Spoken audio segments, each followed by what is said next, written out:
I'm Fred Bias. The government shutdown is on my mind. Wow, it's entering the fourth week. Is that even possible? I don't see an end to the current shutdown unless the Democrats in the Senate decide to give up on re-legislating the big beautiful bill in the continuing resolution. Years ago, while Harry Reid was senior senator from Nevada and majority leader of the Senate, I seem to remember we were in a similar strait with a continuing resolution that Republicans were holding hostage under the Senate's arcane filibuster rules. Senator Reid simply said that a clean CR would pass and end the shutdown if the Republicans chose to do so. Does this sound familiar? The continuing resolution passed by the House a month ago is just such a clean bill.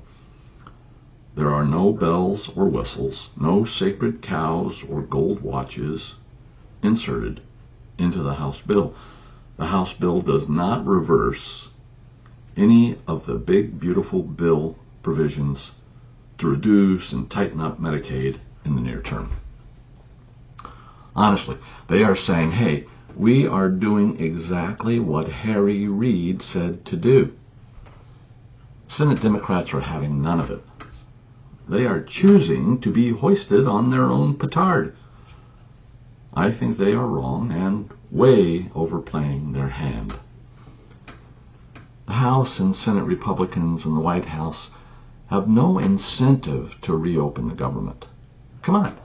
They were elected on a promise of reducing the size of the government. They have already shown they have no problem reducing the government workforce and simply not enforcing rules and regulations legislated by the Congress. Senate Majority Leader John Thune has already thrown in the bone of promising to hold a vote on just the legislation the Democrats in the Senate have demanded. I cannot imagine Republican senators have any interest in doing more than that to reopen the government. So what do I think? Two things. First, the Republicans are more right. All continuing resolutions should be clean bills. There should be simple and non-contentious administrative efforts like paying your bills and managing the national debt. If every bill before the House and Senate is a major policy bill, none of them are. Second, the Senate needs to get rid of its outdated anti-filibuster rules for all legislation. Those rules were enacted to make the Senate look like it was more deliberate by demanding 60 of 100 votes to keep any bill from being filibustered. It was all show and enacted in an era when Democrats always had more than 60 senators because the South had not yet converted to MAGA Republican. Brown versus Board and the 1964 Voting Rights Act were still over the horizon in the future.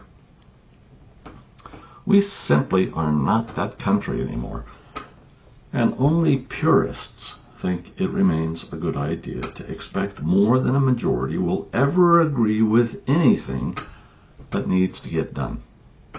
I would tell Senator Schumer the same thing that President Trump told President Zelensky in February.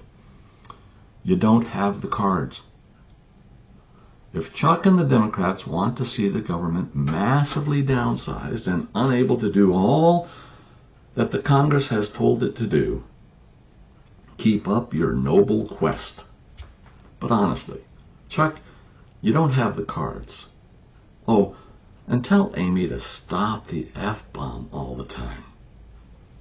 Oh well.